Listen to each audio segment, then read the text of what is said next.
before the chains, before colonization, before the world labeled Africa as poor and powerless. They were kings, queens, empires, library, gold mines, and armies. They were so powerful that they shook the world. This is an African history they erased from your textbooks. This is what they didn't want you to know. Before slavery, the great African kingdoms they don't teach you about. The first is the mighty Mali Empire. In the 14th century, the Mali Empire was one of the wealthiest and most powerful nations in the world. At its peak, it controlled vast trade routes across West Africa, with gold flowing like water.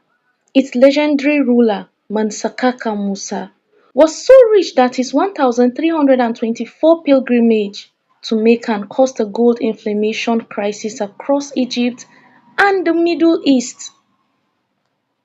The capital of Mali, which is Timbuktu, had universities, scholars, and thousands of manuscripts, some of which still exist today, but are hidden in homes and hidden from you.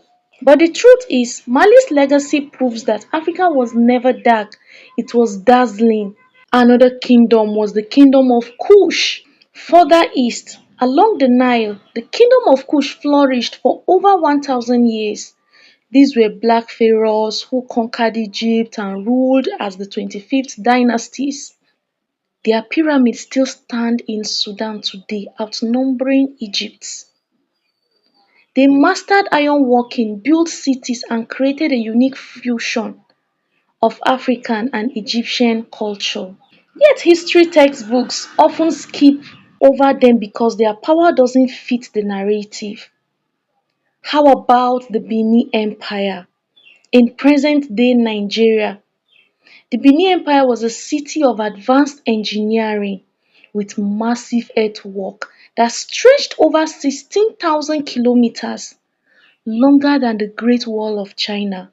The city had street lighting, organized guild, and a powerful central monarchy. Its bronze artwork stunned the British when they looted it in the year 1897, so much so that most of it now sits in museums in London and Berlin. Yet they labeled Africa as dark, backward, and a third world continent. The artistry and innovation, the politics, Benin was never tribal, it was a superpower. Another kingdom rose, the Great Zimbabwe. Deep in southern Africa, the Kingdom of Great Zimbabwe built massive stone cities without mortar. These architectural wonders date back to the 11th century, when the Arab and Portuguese traders wrote of a vast city of gold, ruled by a powerful king.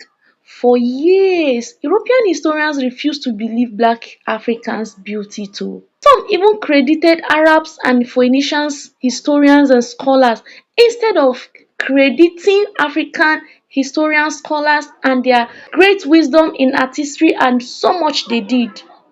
But the truth stands in stones.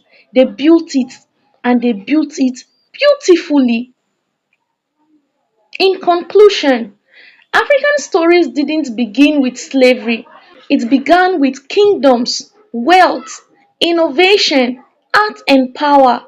The reason this history was buried is simple. If you knew where you came from, you had never believed the lies they told you. So, share this video if you believe the truth should be louder than the silence. And don't forget to subscribe because there's so much history they never taught you.